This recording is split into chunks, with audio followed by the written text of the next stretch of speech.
저는 한진대학교 AI 소프트웨어학과 석사과정을 재학 중인 이민혁이라고 합니다.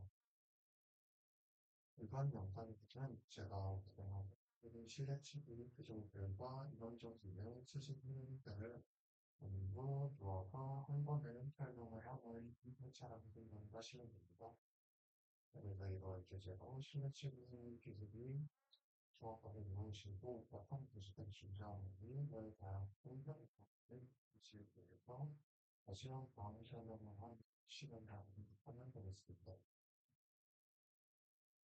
또한 이러한 기능을 전도하기 만들기 위한 필름 기반의 작업을 지원하고 최근 주목받고 있는 백스웨이라는 일단 설명하고 이루어지는 그 실내 침입에서 어떤 기준이 될 수 있는지도 함께 한번 살펴보도록 하겠습니다. 지금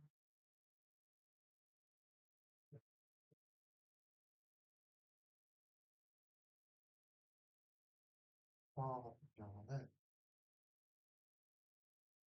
일단 다음 같은 경우는 처음에는 실내 침입 기술 이 개요에 대해서 아주 설명을 드리면서 생존과 그리고 컴퓨터 고차원에서 최신 경량 덱스에 대한 그런 활용하고 그리고 마지막으로 설명을 드릴 점입니다. 먼저 실내치기 기술의 기본 개념에 대해 먼저 설명을 드릴 건데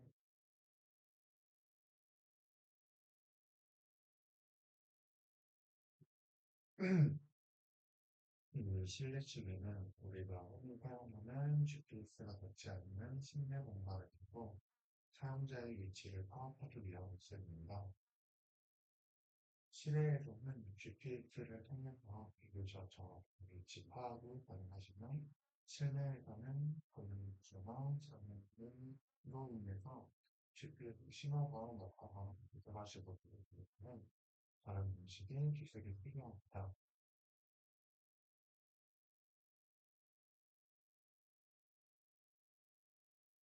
이제 대표적으로 거리 기반 기술과 속도 기반 기술, 연성 기반 기술로 이렇게 세 가지 기술로 나눌 수 있는데 거리 기반 기술과 같은 경우에는 TOF, TDOA와 같은 기술로 신호가 얼마나 거리에서 도달했는지를 측정하여서 거리를 추정하는 방식이라고 생각하시면 됩니다.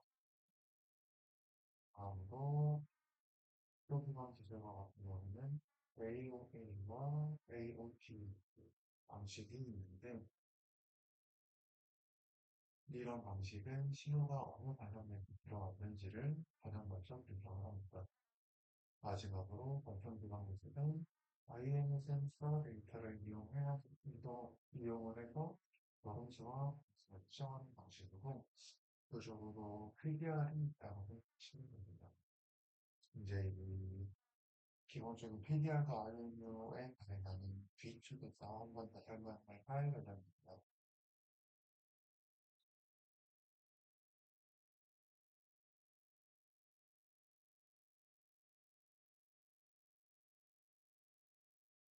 거리 기반 기술과 각도 기반 기술, 관성 기반 기술은 각각의 장점을 가지고 있는데요. 거리 기반 기술은 비교적 다른 다른 이제 측정 방법들과 비교하여도 비교적이고 높은 정밀도를 가지고 있고요. 각도 기반 기술과 같은 경우는 인프라를 구축할 때 매우 편하다는 장점을 가지고 있습니다. 다음으로 관성 기반 기술과 같은 경우에는 이제 기본적인 인프라가 필요가 없기 때문에 불필요하기 때문에 이제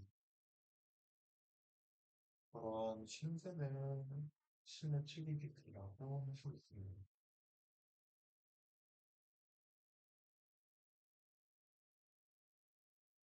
네, 독학으로 공통적으로 나타나는 단점을 있자면은 환경의 제약이 독학에 맞는 기술에 따라서 있을 수도 있다. 그리고 오차 부족 가능성이 있습니다.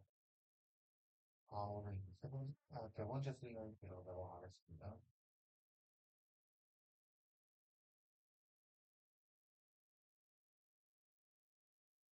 이제 왜 센서 융합이 중요한지에 대해서 간단하게 이야기를 해보겠습니다.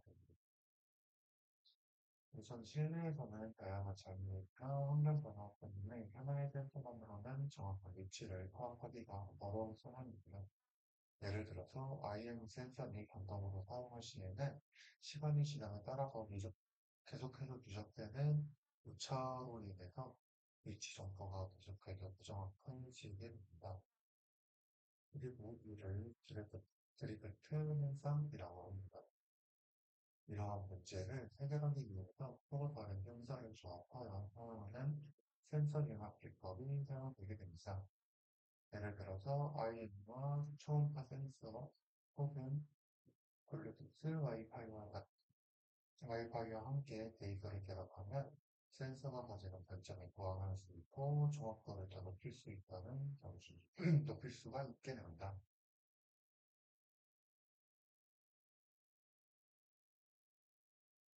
그렇기 때문에 이런 센서 융합이 필요하고 지금 센서는 저희 센서는 그러한 한계를 가지고 있고 정확하고 신뢰할 수 있는 신뢰 취급을 위해서 대중적인 센서가 필요합니다. 그리고 이제 여기 또 PPT 화면 내에서는 센서의 한계로 이제 제가 아까 설명드린 오차가 누적해서 발생할 수도 있다. 그리고 확정 반응은 취하될 수 있다. 이런 두 가지가 있고요. 그리고 그렇기 때문에 기존 센서를 다운하고 다른 센서의 장점을 기억하고 단점을 서로 보완해주면서 보완을 해주기 때문에 센서 연습이 필요합니다. 그래서 이런 공학을 하게 된다면 정확도와 신뢰성, 그리고 무관성의 향이 올라가, 올라가게 되고 향상되게 되고 오차 범위가 감소하게 되어서 보다 더 정확한 결과를 낼 수 있을 거라고 생각합니다.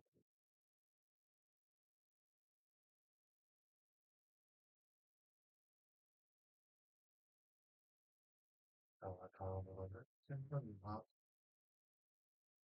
이제 이론을 비교를 해볼 건데, 대표적으로 8만 필터와 파티클 필터가 있습니다.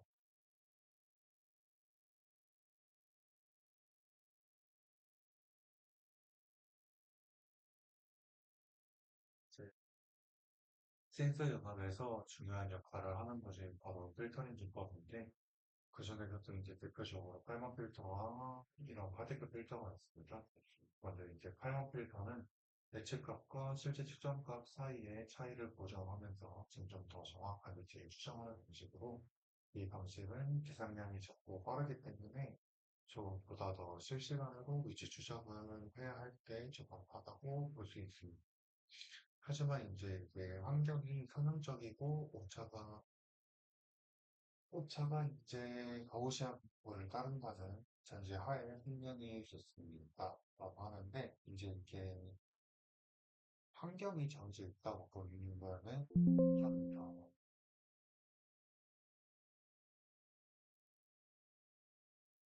자, 그리고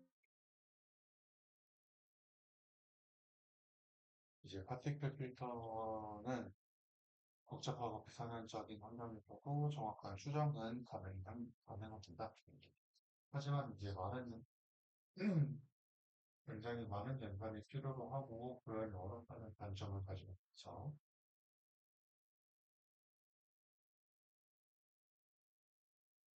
특히 이 파티클 필터는 여러 개의 가상입자 파티클을 생성을 하여서 각각의 확률을 기정하고 가장 높은 상태를 선택하는 것이기 때문에 조금 더 아무래도 어렵다는 단점이 있다고 볼 수 있습니다.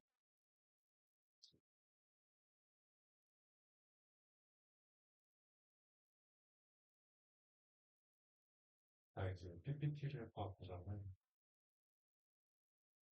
위치 추적을 위한 대표적인 필터로 활물 필터와 파티 필터가 있는데 이제 이 두 필터는 각각의 다른 개념을 적용하고 이렇게 다른 개념을 가지고 있고 적용 조건도 각각 다릅니다. 그 활물 필터는 제가 아까 설명했다시피 가우시안 시스템의 최종이고 예측 중심 구조를 가지고 있기 때문에 계산이 매우 빠르고 실시간으로 처리할 수 있다는 장점을 가지고 있는 것은 비상형 시스템이기 때문에 한계점을 가지고 있다는 단점이 있습니다. 그리고 파티클 필터 같은 경우에는 비거시한 시스템에 접속하고 분패커럴로 기반으로 문제 많은 것을 할 수 있습니다. 그렇기 때문에 이게 점점으로 복잡한 시스템들을 모델링이 가능하다는 장점을 가지고 있지만 아무래도 복잡한 시스템과 복잡하기 때문에 보다 더 높은 비용, 보다 더 깊은 비용이 들어가게 되고 파티클 수요에 그만큼 의존해야 한다는 단점을 가지고 있습니다.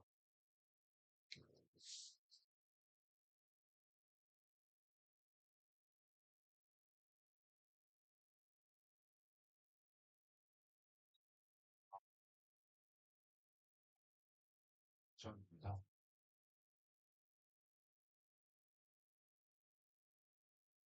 IMU 센서를 이용하다 보면 사용자의 번수와 방향 같은 정보를 낼 수 있지만 이 데이터를 계속해서 집보인을 하다 보면 작은 오차가 점점 누적되면서 큰 위치 오류를 발생시키게 됩니다. 이런 문제를 디렉트라고 하고요. IMU만으로는 정확하게 집하기 어려운 이유이기도 합니다. 이러한 드리프트를 줄이기 위해서는 이제 우리가 사용하는 보정 기법 중에 하나는 JUPT, 즉 그러다 쓴다면은 저 이제 이와 아래와 같은 제로 벨로시티 업데이트라고 합니다. 이 기법은 사용자가 정시한 순간을 거치는 해서 그 순간이 그 순간을 이제 0으로 설정을 해서 도시를 초기화하는 방법입니다. 또한 이제 앞에서 설명한 핀거 필터를 통해서 센서 변이를 줄이고 정확도를 높이는 방법도 함께 사용되고 있습니다.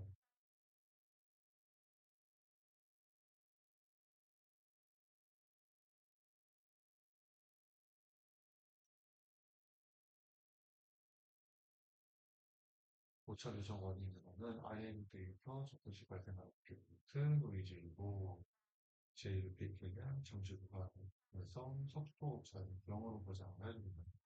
세 번째로 필터링 기법은 탈모 필터 등을 노이즈 제공이 오차를 보장해주는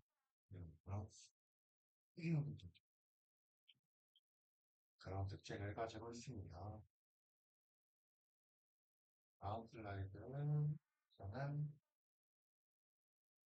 실내치기 주제의 학계에 대해서 한번 설명을 해보겠습니다.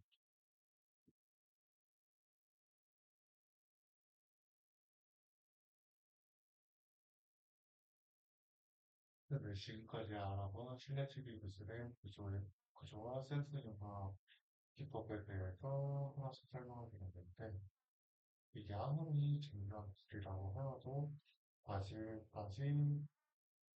여러 한계들이 존재하게 됩니다. 네, 첫 번째로 복잡한 실내 구조나 많은 장애물이 존재하는 환경에서는 전자, 반사나 다중 경로 현상이 발생하여서 정확도가 떨어질 수도 있습니다.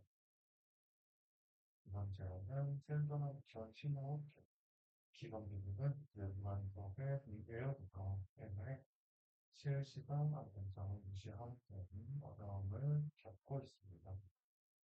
세 번째로는 시스템 펜싱이 유지고 조기형이 더 많지 않기 때문에 설명하는 제약이 생기기도 합니다. 이러한 한계를 극복하기 위해 연구가 부들으시고 저널요 센서 개발이나 디자인을 통한 예측 정확도 개선 같은 접근이 시도되고 있다고 진행됩니다.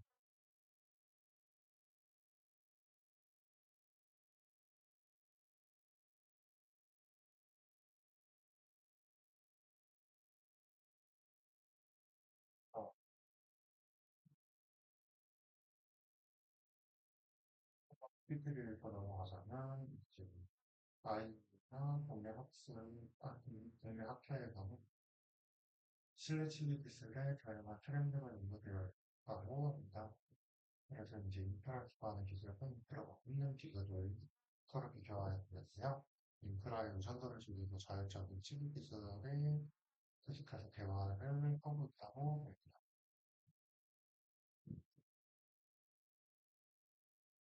이제 기본적으로 인프라 기반의 실내 침입 기술은 와이파이나 블루투스 또는 홈드, UWB를 사용하고요. 인프라가 없는 경우에는 IMU, 비전 조절, 자주작을 이용합니다. 이제 여기서 주목할 만한 키워드 같은 경우는 인버딩 기반 위치 추정, 그리고 밴드폰 추적과 엣지 컴퓨팅 기반 시비, 그리고 저절로 이런 기술을 듭니다.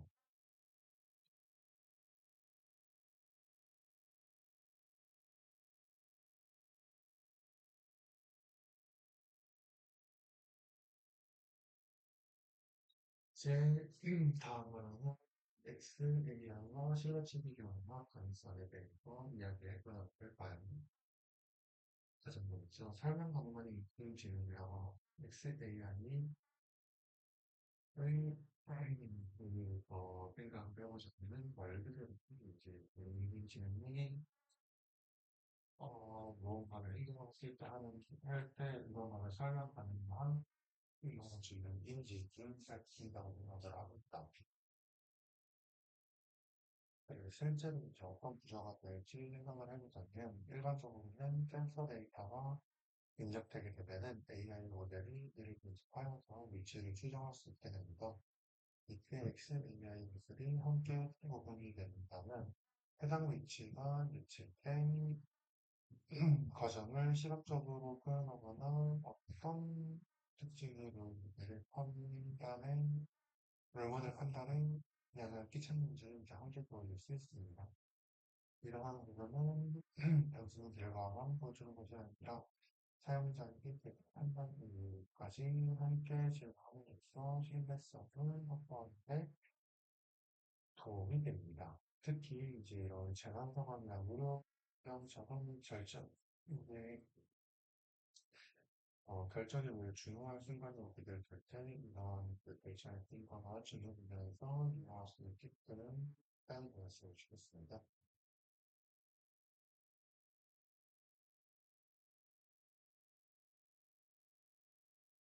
그렇게 보면 이번에 나온 실전 쪽에서도 그만큼 신경을 썼는지 신뢰도 설명을 보고 다른 해석에서는 전성, 신뢰적인 서비스를 본다면 이제 아세라신 유저들을 들어서 먼저 직접 고객하라는 그렇게 된다는 것 같습니다.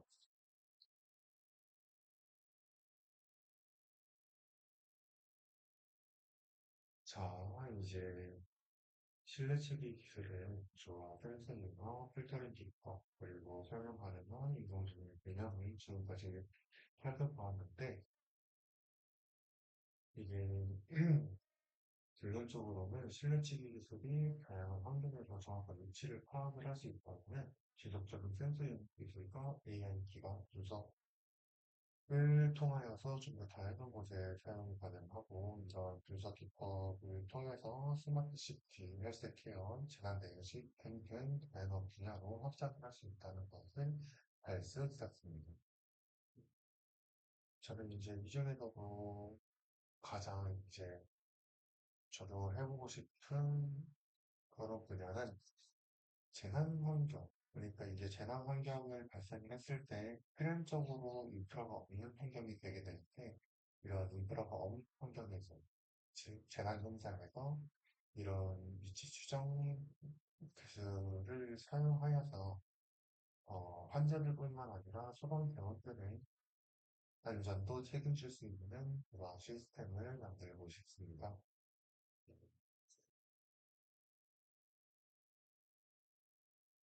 혹시나 이런 부족한 발표를 들어주셔서 감사하고요.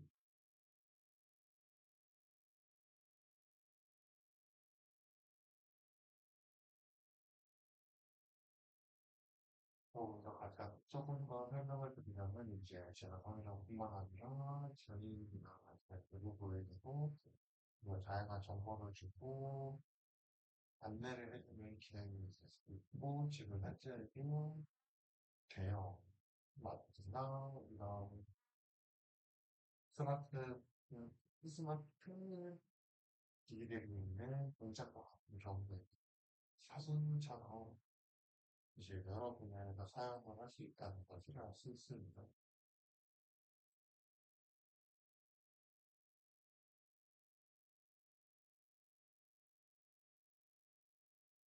때문에 이런 실내시계 기술의 발달과 XAI를 합친다면 조금 더 우리에게 편한 미래가 기다리고 있지 않을까도 싶습니다. 이번 마지막으로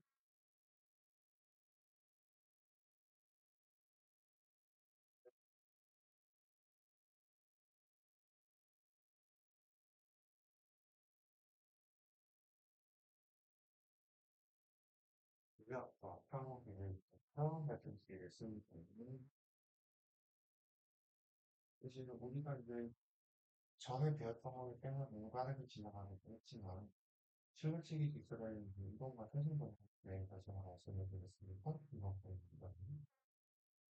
그렇기 때문에 이런 연, 연구관이죠. 이런 이제 기록적인 방면에서 설문 기술에서 간단하게라도 일정을 적어보는 시간을 가져보도록 하겠습니다. 저와 같은 경우에는 핵심 키워드로 센터링과 필터링, 차원이죠. SQL이라는 최신 권한을 뽑았고요. 그리고 이제 카레가를 실험을 할 수 있는 역할이 되기 때문에 우선 요령을 기반으로 바이오리 데이터 기반 신뢰 CPU 실험을 설계를 해도 되십니다. 물론 이런 설계 실험이 실질적으로 현대化때문에 있지만, 어, 뭐, 다른 이제 하게 되는 조언도 들을 수 있기도 하고, 세계 최고로 지나서 되기 때문에 있습니다. 같습니다.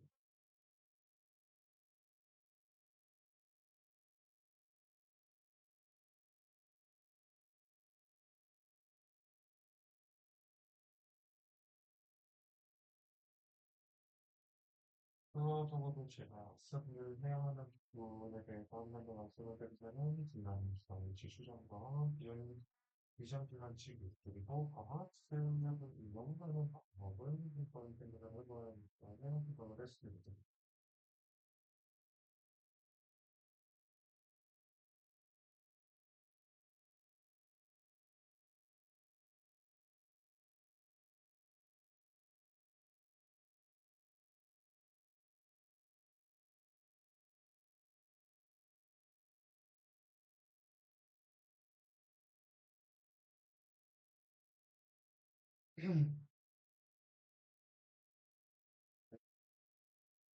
구체적인 설명을 끝났고, 제가 각 슬라이드마다 한 번씩 좀 읽어보는 시간을 드리도록 하겠습니다. 그 시간을 가진 이유인데, 제가 간단하게 준비한 유튜브 영상을 보면서 한 번 더 정리를 해보는 시간을 가지도록 하겠습니다. 각 슬라이드당 한 1분에서 2분, 3분 정도의 시간을 드리겠습니다.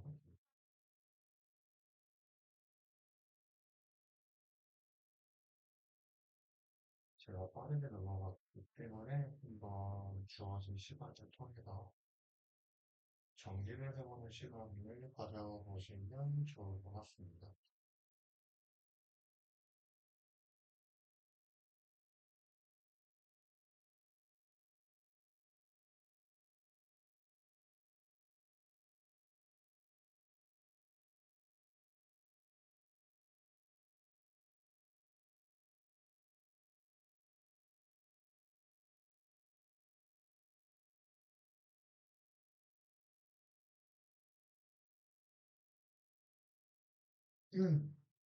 자, 이제 다음 슬라이드로 넘어가시죠.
다음 슬라이드 넘어가도록 하겠습니다.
다음 슬라이드입니다.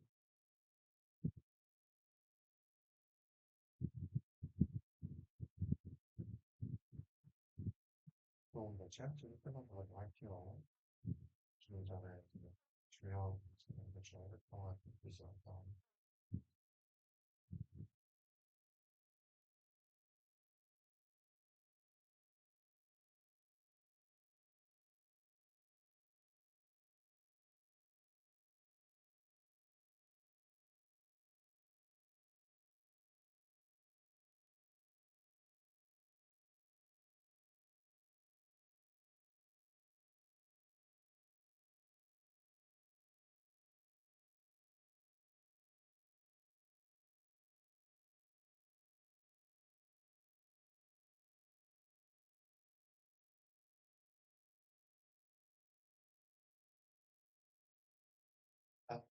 다음으로 넘어가겠습니다.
다음으로 넘어가겠습니다.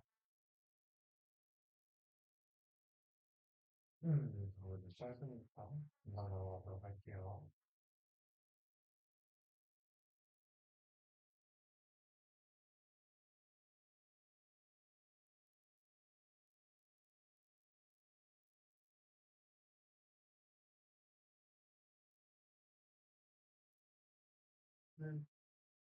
이 X에 의한 대해서 한번 더 설명하면 설명하기 전에 그냥 제 개인적인 생각을 말씀을 드리자면 현실의 의견이가 생활 속에서 많이 평상시에도 사용을 하고 있기 때문에 이런 다양한 분야에서의 화려한 방법을 찾아다닌다고 하기 때문에 좀더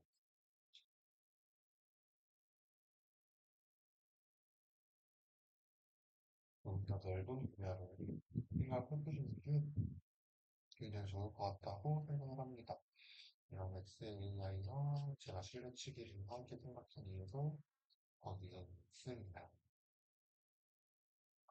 다음으로는 이렇게 있습니다.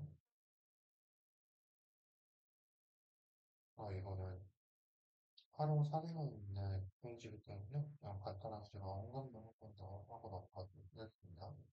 그다음 왼쪽은 이제 재난환경 서비스 실내치기를 AI 그림으로 딴 거고요. 그리고 두 번째는 이 불편하신 지금 해설이가 나와주시는데, 일단 시각장애인이라고 생각을 하시고, 그런 이제 길을 핸드폰을 보시면은 뭔가 우리가 지도를 켰을 때 안내하는 것처럼 그런 화면이 지금 포착되죠. 그런 화면이 포착되는 것으로 보아서 시각장애를 가지고 있는 할머니가 음성 안내를 듣고 지금 가는 그러한 상황을 그린 AI 그림입니다. 그리고 마지막으로 세 번째 그림 같은 경우는 공장이죠. 그리고 이제 이 공장은 스마트, 그러니까 이제 이런 AI 기술들이 탑재된 로봇들로 이렇게 창고를 관리를 하고 있다는 것을 알 수 있습니다.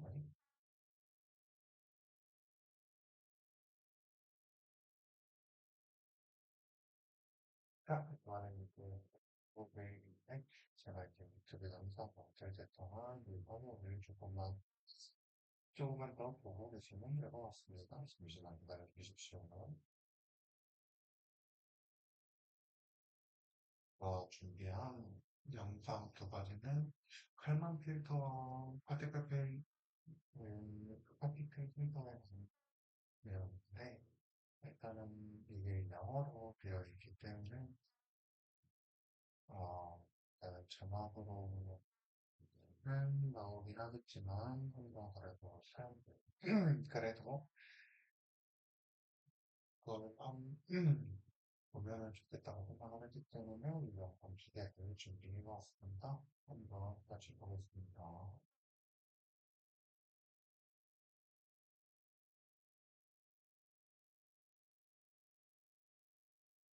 You have just graduated from university and you just got hired by Tesla. After a few weeks on the job, you have just built your first autonomous car and you are ready to test it on the road.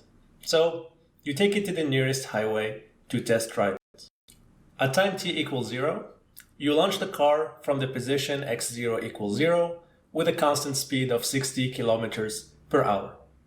Now, being a good engineer, you want to track the position and speed of the car at regular intervals. For example, every hour you want to know where your car is. In a perfect world, tracking the car would be a piece of cake. The speed of the car would be constant, 60 kilometers per hour, and its position at time t plus 1 would simply be its position at time t plus the speed times delta t. Usually, we like to write these types of equations in matrix and vector format for convenience. So the car's position and speed will evolve according to this simple linear dynamical system. If the last year of 2020 is anything to go by, the world is actually far from perfect. Your initial estimates for the speed and position of the car are probably not perfectly accurate. For instance, the speedometer that you use might give you noisy measurements of the speed. You check the manual provided by the manufacturer for the measuring instruments that you use, and you find that the measurements that you get are noisy and the noise can be modeled by some Gaussian variable with the following covariance matrix. The way to interpret this matrix sigma 0 is that it represents your uncertainty about the state of the system. The first diagonal element represents the uncertainty that you have about the position of the car, and the second diagonal element represents your uncertainty about the speed. The off-diagonal elements represent the correlation between noise in measurements to the speed and to the position of the car. Another problem you might face is that the conditions on the road are not perfect, especially if you live in California, meaning that the nominal dynamical system that governs the movement of the car might get perturbed. We like to model this kind of perturbances as Gaussian noise with a known covariance matrix that we call P. Alright, now an hour has passed. What would be your best guess for where the car position is right now? And what is your guess for the car's speed? You could say, let me ignore all the imperfections of the world and follow this idealized dynamical system and see where it leads me. The math in this case is pretty simple.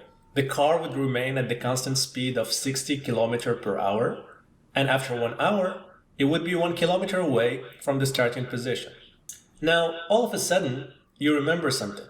You actually have a GPS installed in the car, And that GPS can give you measurements of the position of the car every hour. Perfect. You check the GPS data, and it's telling you that the car is 0.8 kilometer away from the starting position. This GPS, however, does not measure the speed of the car. So now, here is a question. Which one of these two measurements would you trust more? The one you have predicted by ignoring all the imperfections of the world, or the estimate that you obtained from your measuring instruments? More interestingly though, can you combine both of these estimates to get a new estimate that is more accurate than both estimates individually? For instance, if you had to guess, you would say that the true position of the car is probably between the 0.8 and 1 kilometer mark, and as a consequence, the speed of the car should probably be lower than 60 kilometers per hour. But how much less than 60 kilometers per hour exactly? And where exactly in the interval 0.8, 1 would you say the car's position is right now? As you might have guessed, the answer probably depends on what we know about the size of the noise in our initial estimates, in our measuring instruments, in our model of the dynamical system of the car. The answer to this question is what Kalman filters are all about.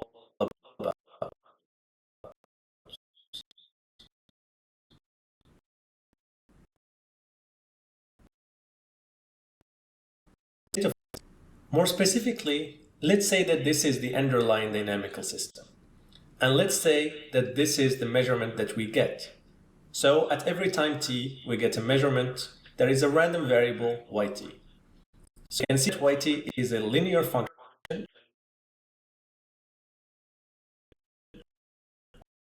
of the state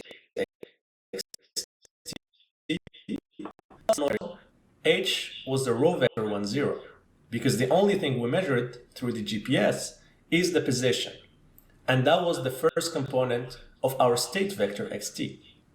Kalman filtering is a two-step process. Here is how it works. The first step is called the prediction step. In this step, you take whatever prior estimates you had about the state of the system, you run these estimates through the idealized version of the dynamical system, and that would be your prediction for the state of the system at the next time step.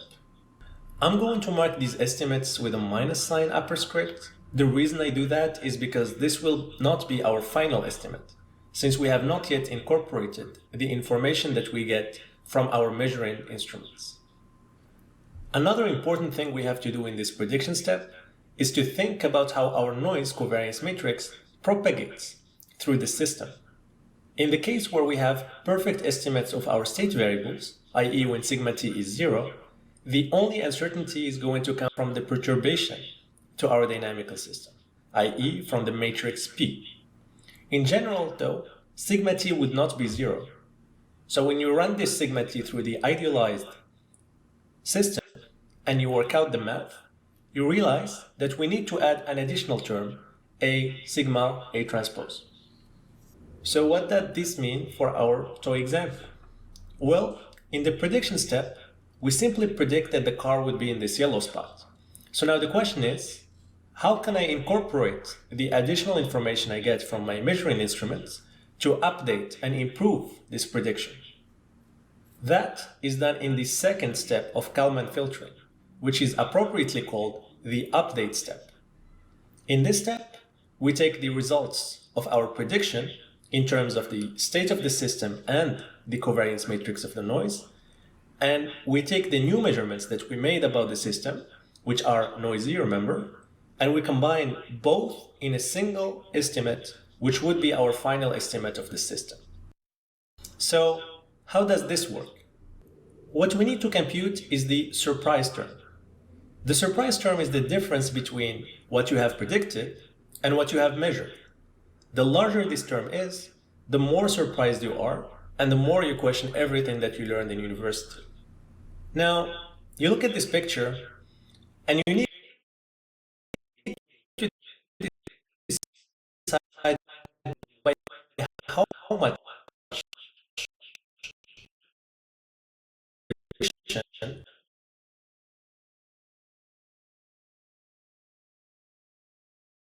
try more precisely, you can use this ratio, sometimes called a Kalman ratio. The sigma term is your uncertainty about your prediction for the position, and this Q term is your uncertainty about the GPS measurements. This ratio is always between -1 and 1. If it is 0, it means that the sigma term is 0, meaning that you have complete faith in the predictions you made, so you are basically saying, my car is in the yellow spot. On the other hand, if it is 1, it means that the Q term is 0, which means that you completely trust your GPS, and you're saying that the car is in the blue spot. In practice though, this ratio will be somewhere between 0 and 1. So what you do is that you take your prediction and you correct it with the term K times the surprise term delta X. The bigger the ratio, the bigger the correction. So this is how we correct our prediction for the position. But now, how do we correct our prediction for the speed of the car? Remember, our GPS does not measure the speed at all. So we need to somehow use what we know about another state variable, the position, to infer how to correct our prediction for the speed. And this is the magic of Kalman filters. You do not need to measure everything all the time. Partial measurements are still okay. So what is the correct Kalman coefficient to use here? You look at a Kalman coefficient that is very similar to what we had before, except that now the numerator is replaced by the off-diagonal term sigma x x dot, which represents the correlation between speed and position. And this makes sense. This is the term you want to use to convert an information about the position to an information about the speed. In the worst case, if the noise in the speed and position are independent from each other, this ratio will be 0, which means that what we know about the position of the car will be completely useless as far as the speed is concerned. And there is an identical formula for correcting our prediction for the speed. More generally, going back to the general formula, you get the following equations for correcting your predictions for the state of the system and the covariance matrix of the noise. There are two things I'm not doing here. I'm not telling you how to derive these two expressions in full detail, and I'm not telling you how to compute this Kalman term K, which is a matrix in the more general case. There are countless references online, including Wikipedia, for that, and I believe that you are in an excellent position to follow what's happening there if you have understood the intuition of Kalman filters explained in this video. Thank you very much, and see you next time.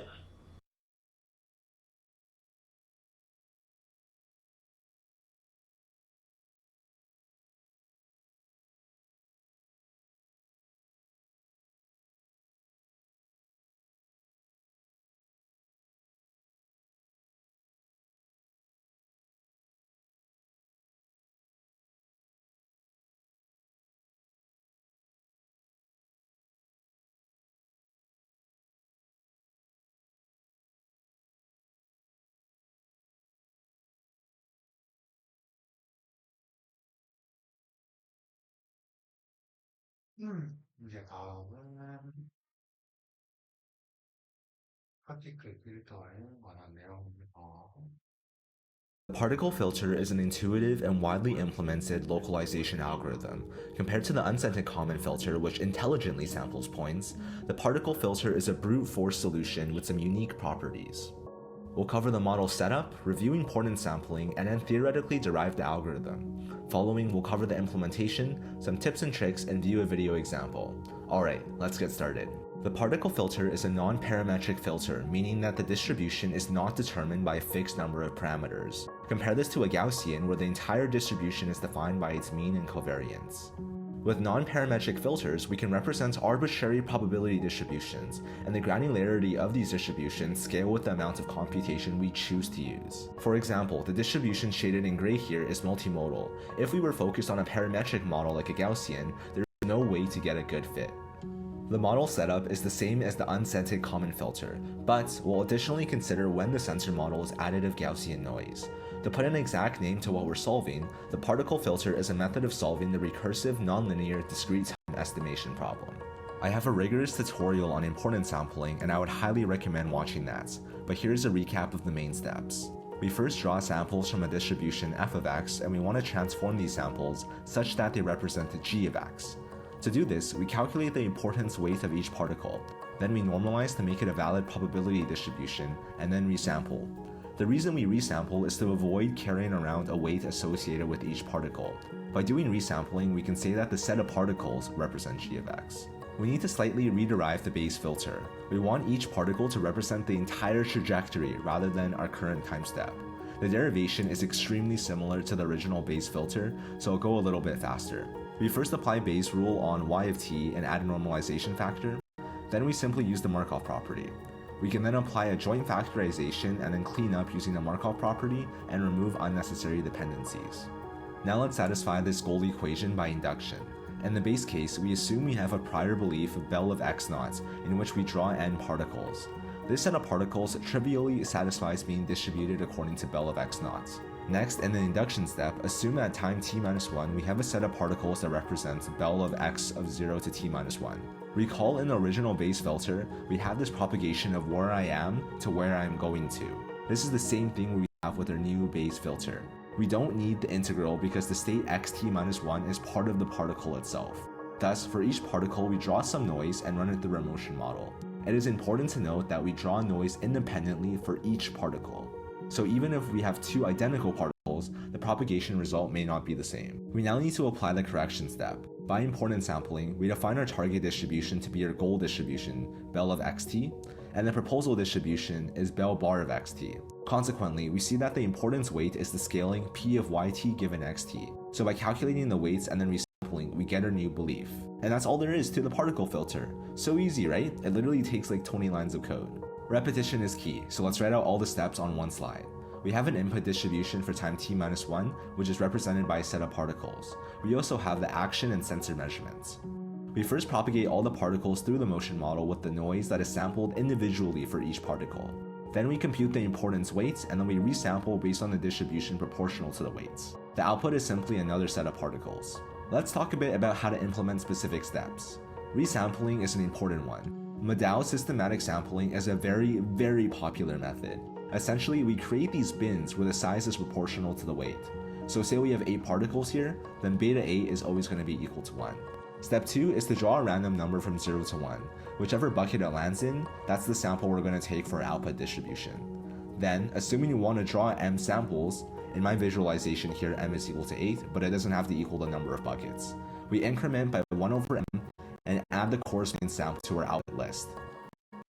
There's two main methods of this. First, if particle has importance weight greater or equal to guaranteed sample weights. This requires the variance of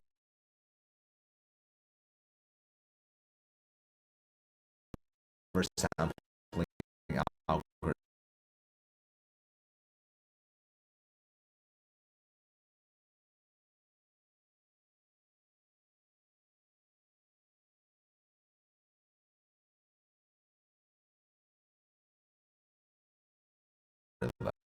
As we officially implement this in O of m time, where m is the number of particles. The next is computing the importance weights.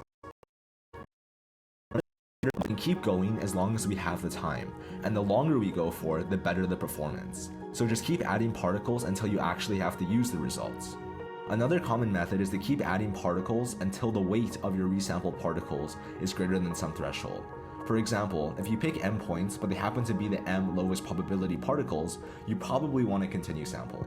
Another cool trick is that when passing in the input particles, just add some randomly sampled particles in the state space. If you happen to lose your correct state, this might add it back in. Worst comes to worst, you'll get a mismatched sensor reading, assign a low weight, and then lose the particle again. This is why the particle filter is so robust. It's also sometimes called survival of the fittest. Now let's take a look at an example. Here, all the red dots are particles which we initialized with a uniform random distribution. The green dot represents the most likely state. We see that with just a few time steps, the sensor readings immediately eliminate unlikely possibilities. Also note the multi-hypotheses that our particle filter presents with the different clusters of red points. The Gaussian filter would not be able to do that. And there we go. That's the particle filter. Thank you for watching, and see you next time.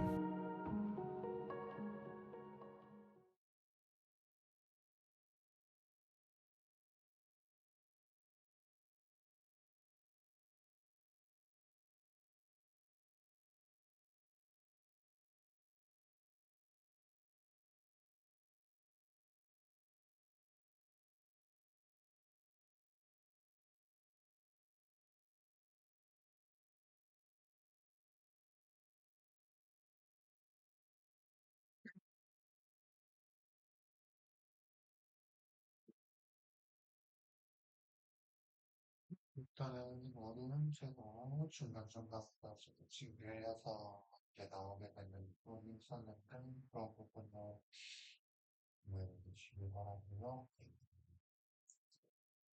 일단 딱 이제 주도에 나오면은 같은 영어로 치면은 나오게 되니까 일단씩 찾아서 한번 보시면 될 것 같고요. 그 밖에도 이제 다른 다양한 영상들이 있는데 이제 그런 영상들을 충분히 교육가 필요하게 된다면 추후에 좀 더 알아보도록 하겠습니다. 지금은 이런 거리구멍부들 겉보기망 시설을 관계에서 이런 기술들이 있고 이제 이런 기술들을 통해서 여러 기법들이 존재하고 이런 기법들을 함께 융합하여서 사후보완적인 방법을 써야지 조금 더 오차를 줄이고 다양한 오차를 줄이고 더 정확한 실내 취급을 할 수 있다는 점 그런 점들만 가미시켜 주시면 될 것 같습니다. 이제 뭐 다음 강의에서는 실제로 실습을 해볼 수 있는 별도가 그 강의가 될 수도 있을 것 같고 아니면은 완전 다른 주제를 가지고 영상을 찍을 수 있을 것 같습니다. 그러면은 이번 달에 영상을 같이 하도록 하겠습니다. 감사합니다.